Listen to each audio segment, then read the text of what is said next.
Yeah, welcome, Paul, to the No Excuses, No Bullshit podcast. Glad to have you here. How is it going?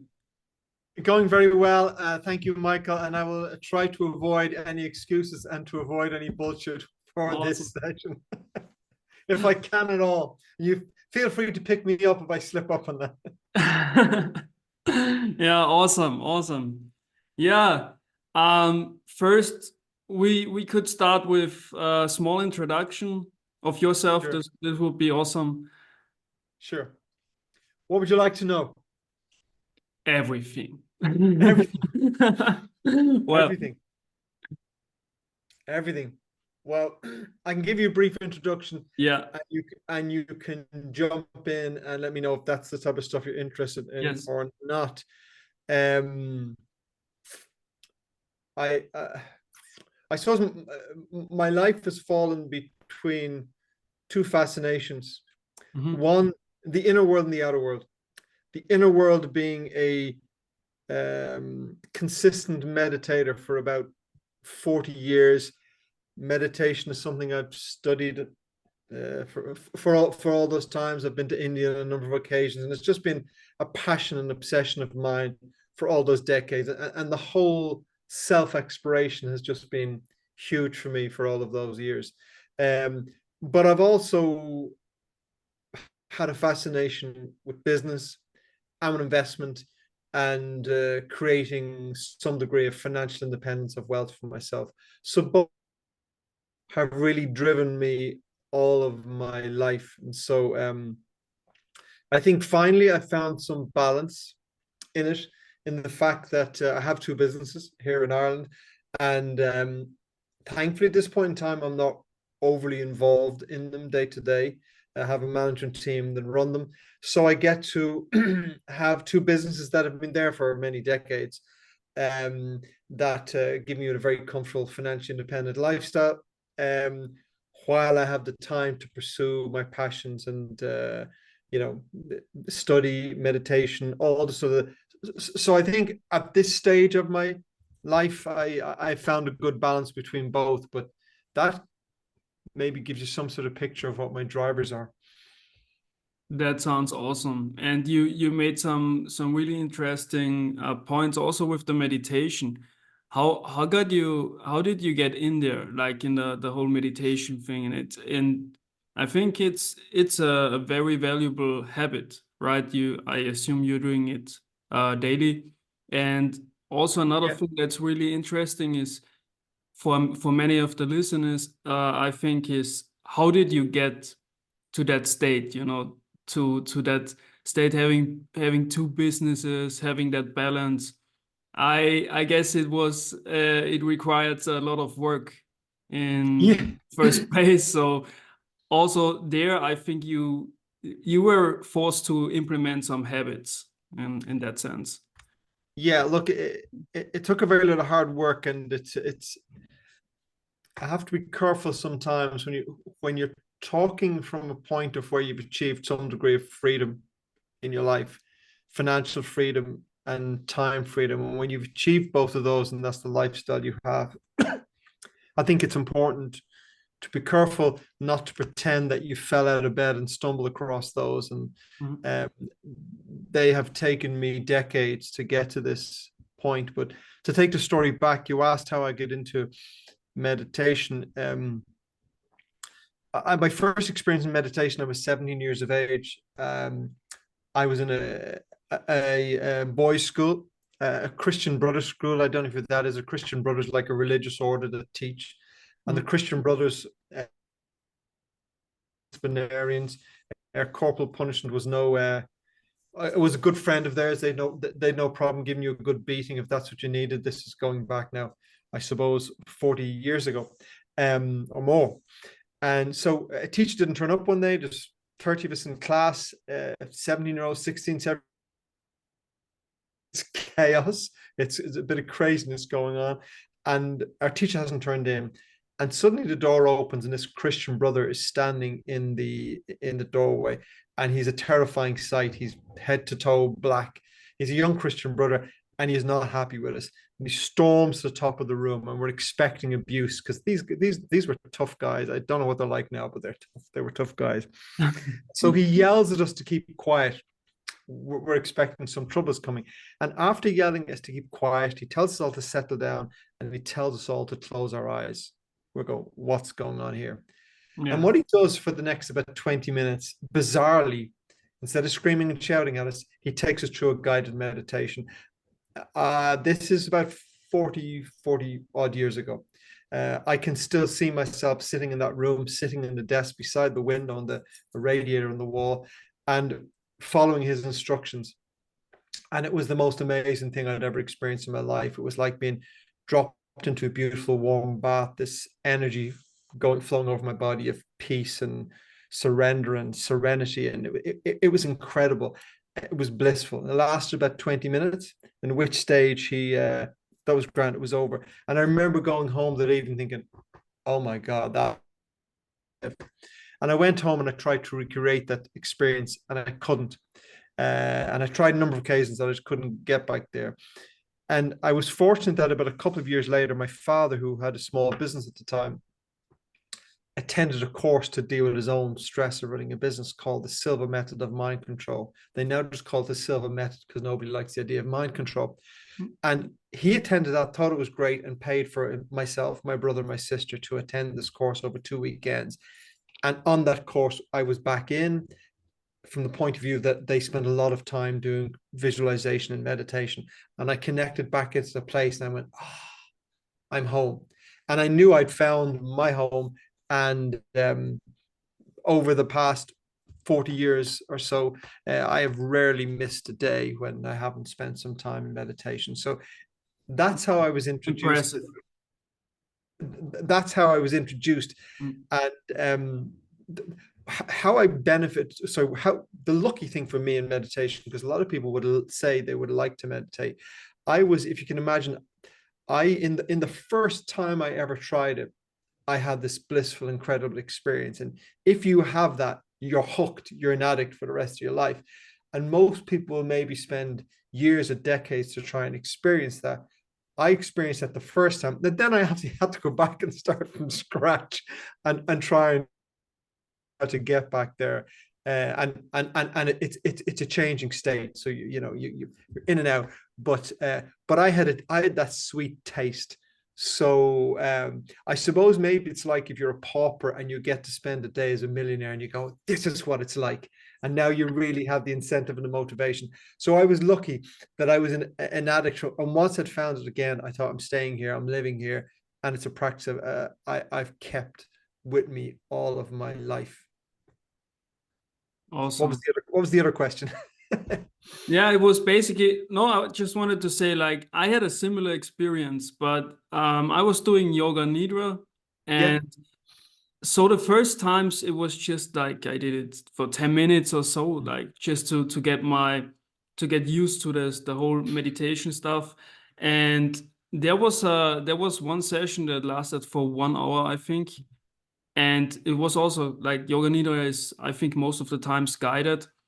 And I had a similar experience, and I was talking to a friend that is very into the meditation thing, and he was like, people need a lot of years sometimes to get to that state.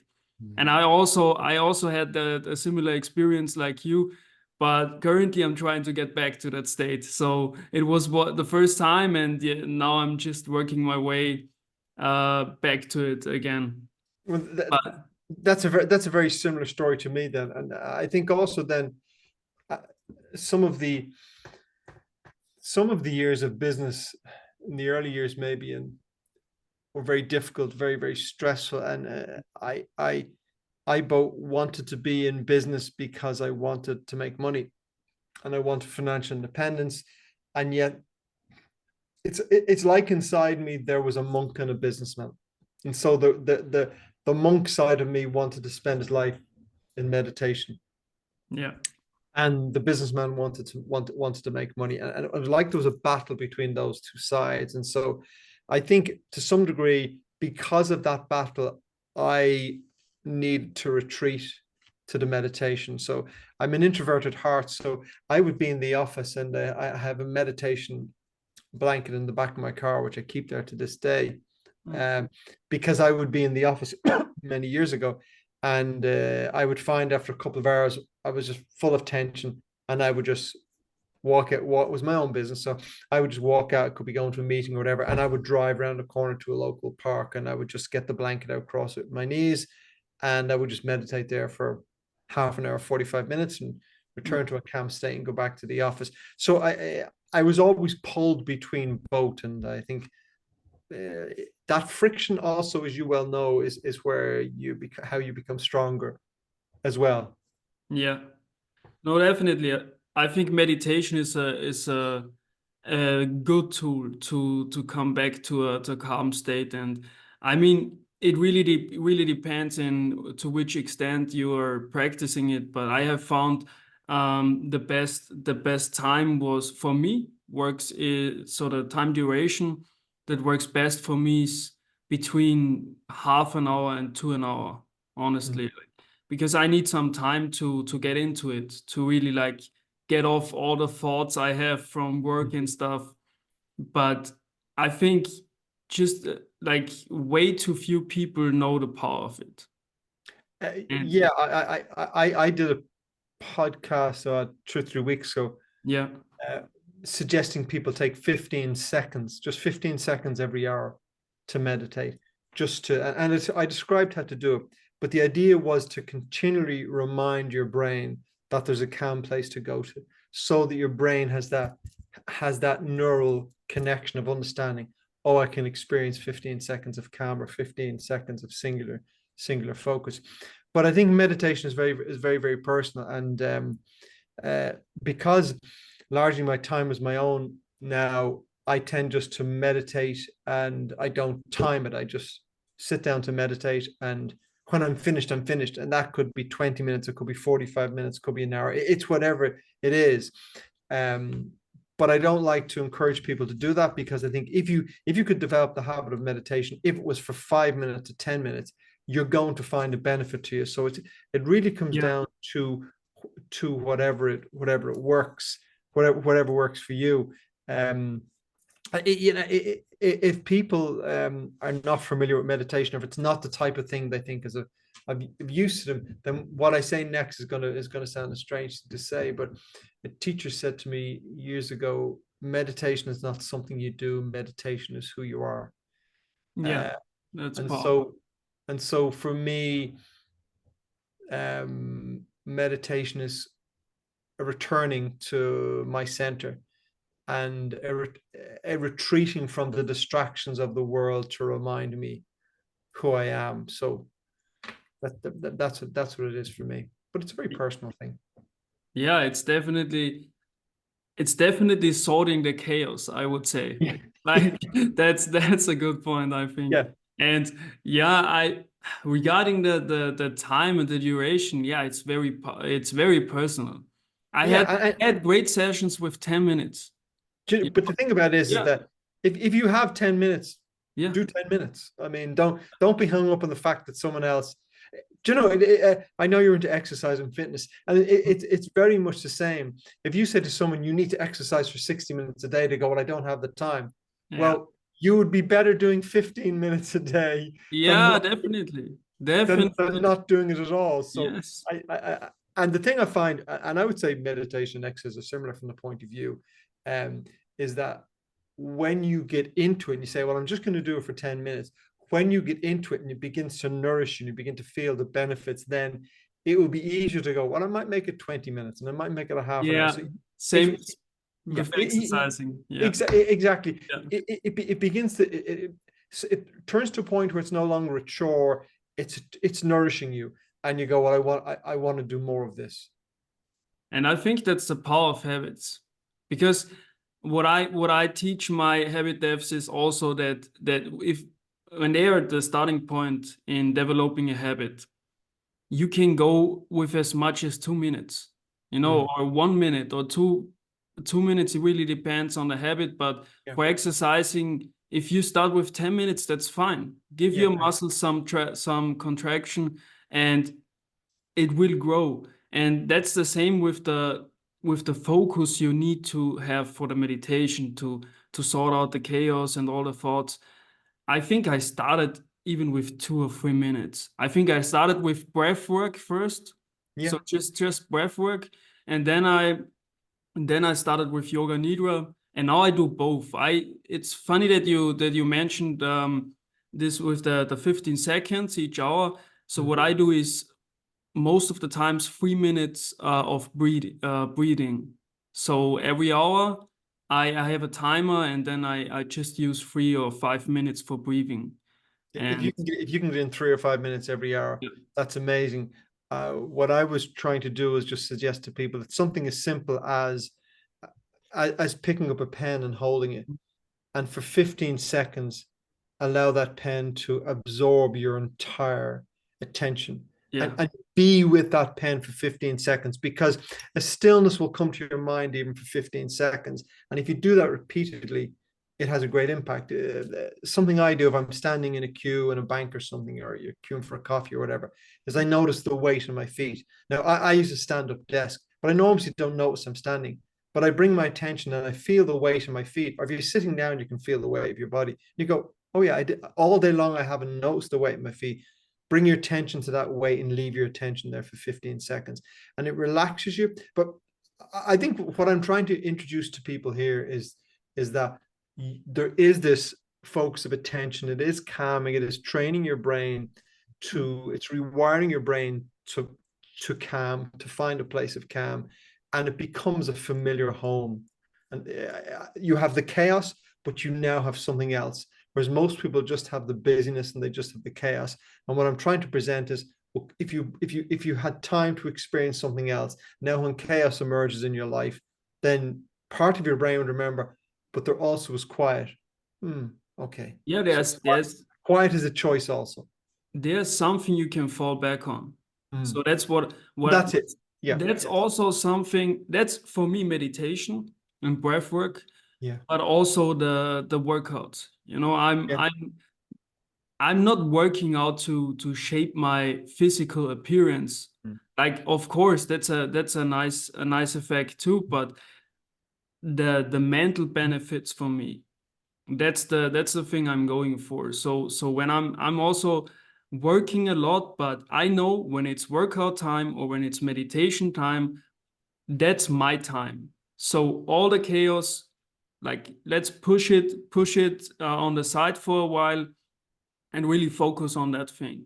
And so meditation and physical activities are really helpful for that, in my I opinion. think also as you get older, like when you're in your 30s, 40s, maybe, you know, in many ways you can get away without exercise. You're still young. As you get older, as you get in your late 40s, now I'm now in my late 50s, like you're losing juice. I mean, it's now what reserves do you have? And if you've had a habit for many years of training, strength training and aerobic training, and you've maintained that, then it's natural and normal for me to maintain that. It's part of almost every day of the week that I'm doing some form of exercise and a stretching routine as well. So that becomes a habit. And then also it's programming my mind. My mind has an expectation for decades to come. Once a year, I do a trip away to Europe with a group of about 30 of us, and we've been doing this for a number of years. And we pick a different destination, and we've 2 vans come with us, and we've guides, and they basically take us on this trip, cycling trip. So we could do 100, 140K a day, a lot of climbing and all these sort of things. And they're around my age group, some are older, but we've been doing this for about 7 or 8 years now. And it requires a lot of fitness to go out and do this for 5 days in a row, consistently, day after day. But what I find is among the group, there is this expectation that we will be doing this for years and years and years to come, because we're going, I can do it now. I'm stronger than I was 5 years ago. Why wouldn't I be doing it? I think that for me, that's a much better peer group than a peer group of people in their late 50s who are getting overweight, who are slowing down or thinking I'm getting old. Bullshit. You're not moving. You're not pushing it. You're not pushing yourself. Age will come to us all, but it doesn't need to come too soon. Yeah, definitely. And that's really is inspiring, like that you worked out for so many years, and the meditation, like your habit streak is way bigger than than my streaks now. But I'm Well, also in a good way. But that's very well, impressive. in Really fairness, impressive. I've just been longer on the planet than you have, so Yeah, that's true. That's true. I had a head start. But I think fortunately, I think I realized quite young that there Mm, were some simple things that just seemed to work in yeah, life, and made sense. And as I was driving earlier, and I was listening to a podcast, and there was a health expert on, and the podcast host was asking him about supplements and these sort of things. And the guy said to him, he said, well, I can talk to you about supplements and that's fine. He said, but look, at the end of the day, there are the basics, and the basics are exercise, good nutrition, sleep, etc., etc. And he said, if you're not getting the basics right, then the other things are going to do nothing for you. yeah. They're complete waste of time. He said, but he said, if you want to get all those basics right, and if you consistently do all of those things, he said, and now you want to tweak it and you want the extra 10%, we can look at the supplements and all this stuff. Mm, And I thought it was a really good answer, because I suppose that has been my experience, I think. And maybe I realized that in my mid-20s or something, that there were some things that you get mocked for doing, certainly in the 80s, for taking care of your health. Meditation, I still am a vegetarian, but it's like, are you crazy? So all of these things that were certainly very, very weird to be doing in the 80s, um investing, all of these things that were just crazy. What are you at? Relax, go have a good time. mm, um I look at my life now and I go, yeah, but I've just built some amazing benefits that I am reaping the rewards of now. And I look at other people my age and goes, you wasted those years. yeah. You thought it was cool to go out and get drunk all the time, and you Yes. thought that was cool. Man, you were wasting your freaking life. You were wasting it. And now I see those people and I go, you're in a mess. And a few things I've noticed. One is that physically, by the time you get to your late 50s, if you're in a physical mess, it becomes harder to sort it out. But one thing, because finance is an important part of what I talk about as well. And if you're in a financial mess, by the time you're reaching your late 50s, early 60s, the ship has sailed for you. You're never getting it back. But if when you're in your early 20s or 30s, if you begin to get all this shit sorted out, and through meditation, through exercise, through healthy diet, through just some self-reflection, some learning, also if you start investing at a very young age, you're going to compound all of these things. And now you're going to compound all these things, but you're going to see very little benefit. And it's a little bit like me telling you to start investing tomorrow. All I've noticed nothing. You might even come back in 10 years' time and go, what's the big deal, Paul? You Mm, come back to me in 25 years' time, 30 years' time, and you go, whoa, I'm so glad. I've three adult sons, and I've gotten mm, the three of them into this. And it is wonderful when they're very young to see the penny drop on why they should start investing their money in their late teens and 20s. I don't know what stage they'll really realize the gift they've been given in learning that, but I know when they get to my age, because my age, I witnessed what it's like to live with financial freedom and yeah. time freedom. And I noticed that most people around me don't have that. And they could have had that, but they might have had to start 30 years ago. And Yeah. people aren't willing to do that. And So that's a thing, because most people go for the instant gratification. Like it's about the now, and they don't think about the years that come, like partying too much, spending all their money, they don't work on themselves. And but you are the best example why you should do it. And that's the thing about the searching for the now, and this comes back to meditation, and this is my personal belief, and that's all it is. Paul, I just need to watch the clock. We just have Okay, 1 minute left. okay. So, Well, then you bring it to a wrap up in your own way. yeah. Yeah. So I think we really need to continue this in another call, because like there were so many insights, and it was really, I think that's really really helpful for a lot of people out there Cool. So maybe we can continue in another call. This would be Let's do it. awesome. Maybe in Let's a do it. few weeks. And thank you so much for your Let's do time, part Paul. 2. Thank you. Thank you for having me on. I enjoyed it. And have a nice day, Paul. You too. Take care. Bye. Good luck. Bye bye.